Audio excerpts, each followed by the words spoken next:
Bismillahirrahmanirrahim. Assalamualaikum warahmatullahi wabarakatuh. Sahabat yang beriman dimanapun berada, semoga kita selalu dalam lindungan Allah Subhanahu wa Ta'ala. Bismillahirrahmanirrahim. Allahumma salli ala Sayyidina Muhammad wa ala ali Sayyidina Muhammad. Segala puji bagi Allah Subhanahu wa Ta'ala, Rabb semesta alam. Salawat dan salam kepada Nabi kita Nabi Muhammad Sallallahu Alaihi Wasallam, keluarganya, para sahabat-sahabatnya, dan orang-orang yang mengikuti mereka hingga akhir zaman. Baiklah sahabat yang beriman, pada hari ini adalah bertepatan dengan hari perayaan Idul Adha. Mohon maaf lahir dan batin. Baiklah sahabat yang beriman, kali ini atau di kesempatan yang mulia ini, saya akan membahas tentang waktu, tempat munculnya Al-Mahdi, dan lamanya dia di bumi. Sahabat yang beriman dimanapun berada, semoga kita selalu dalam lindungan Allah Subhanahu wa Ta'ala. Tidak ada riwayat yang sahih dan jelas yang menunjukkan tempat kemunculan atau zamannya. Akan tetapi, para ulama menarik kesimpulan dari pengertian sebagian riwayat meskipun tidak 100% pasti. Semua hanya Allah yang tahu. Allah yang maha baik, Allah yang maha segala-galanya.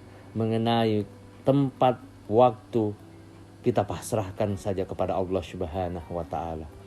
Tapi saya mengambil atau membahas tentang waktu tempat muncul Al-Mahdi dan lamanya dia di bumi. Saya mengambil sebuah kesimpulan dari beberapa referensi sehingga saya bisa menyimpulkan dan mengangkat pembahasan ini.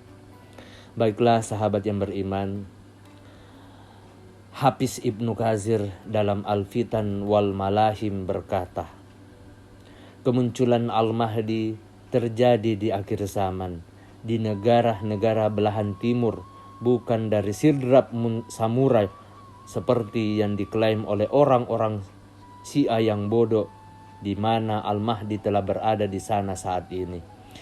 Sementara mereka menunggu kemunculan di akhir zaman, keyakinan ini adalah kebodohan, bisikan dan tipu daya setan. Di dalam buku yang sama Ibnu Katsir berkata, menurut saya, kemunculan Al-Mahdi mendahului turunnya Isa ibnu Maryam alaihissalam, sebagaimana hadis-hadis menunjukkan hal itu. Di sini saya menyuguhkan kepada sahabat-sahabatku, sahabat-sahabat yang beriman, yang mulia, sebagian riwayat yang menunjukkan secara tersirat tentang Al-Mahdi. Salah satunya dari Jabir Abdullah radhiyallahu anhu berkata, Rasulullah sallallahu alaihi wasallam bersabda, akan selalu ada segolongan manusia dari umatku yang berperang di atas kebenaran. Mereka memperoleh kemenangan sampai hari kiamat. Lalu Isa bin Maryam turun. Amir kaum muslimin berkata, kemarilah, jadilah kamu sebagai imam solat bagi kami. Dia menjawab, tidak. Sesungguhnya sebagian di antara kalian adalah pemimpin bagi sebagian yang lain. Dan hal itu adalah kehormatan dari Allah Subhanahu wa Ta'ala kepada umat. Hadis riwayat Muslim nomor 156. Kemudian Syekh Al-Albani dalam Tahqiq Sahih Muslim menyatakan bahwa imam atau amir ini adalah Al-Mahdi. Yang bisa dicermati dari riwayat ini, tidak ditentukannya nama imam atau amir yang sholat sebagai imam sampai dengan datangnya Nabi Isa alaihissalam. Sahabat yang beriman dimanapun berada, semoga kita selalu dalam lindungan Allah Subhanahu wa Ta'ala. Akan tetapi terdapat riwayat yang disebutkan oleh Ibnu Qayyim dalam Al-Manar Al-Munib dengan lafaz, lalu amir mereka Al-Mahdi berkata, "Kemarilah, sholatlah sebagai imam." Kemudian Ibnu Qayyim berkata, sesudahnya riwayat ini sanadnya jaid atau bagus. Dari Ummu Salamah berkata, Rasulullah sallallahu alaihi wasallam berkata, seseorang berlindung kepada Baitullah. Ketika mereka sampai di tanah yang lapang, mereka dibenamkan.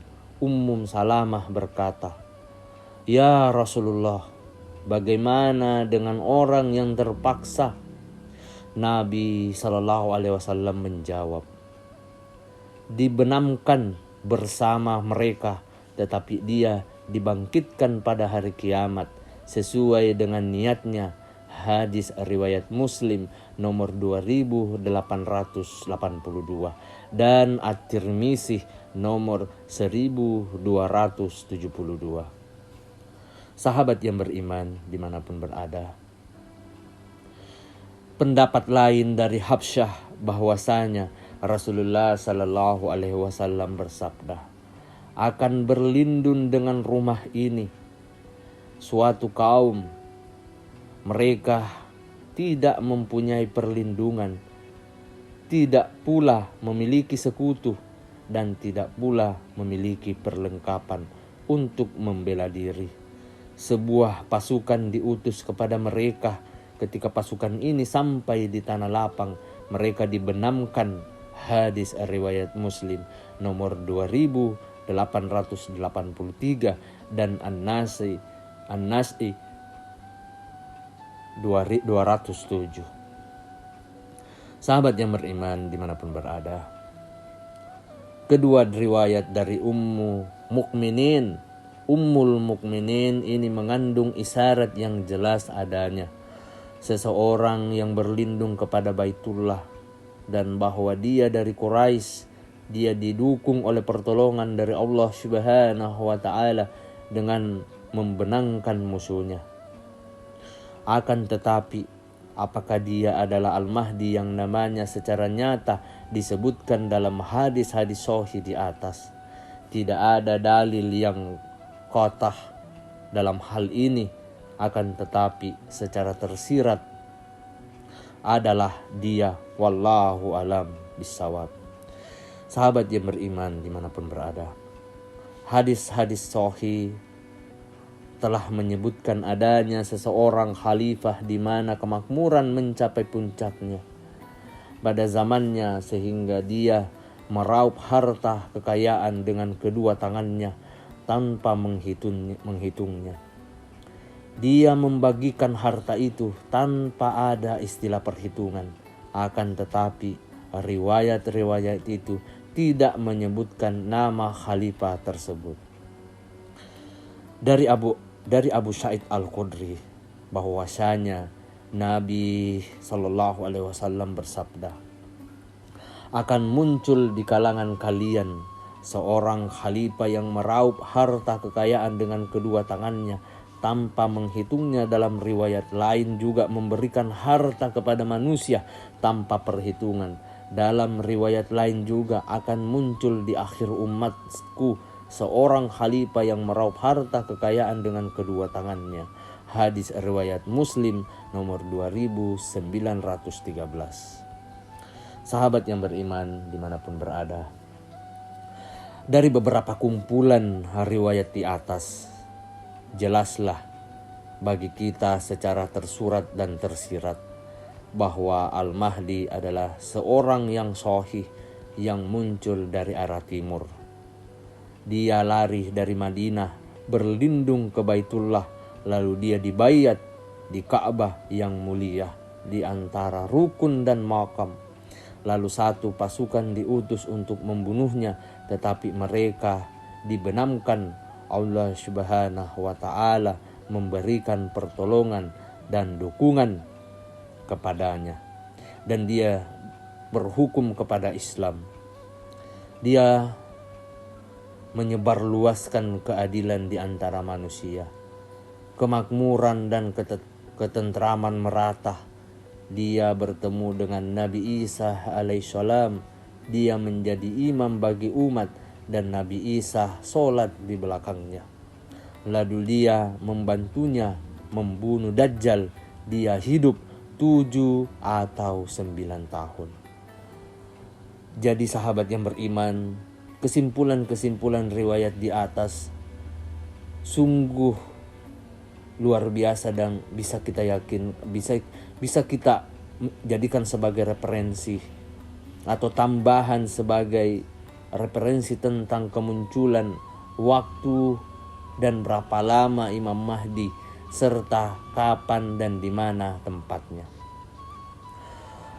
Baiklah sahabat yang beriman, wallahu alam bisawab. Demikianlah pembahasan tentang waktu, tempat munculnya Al-Mahdi dan lamanya dia di bumi.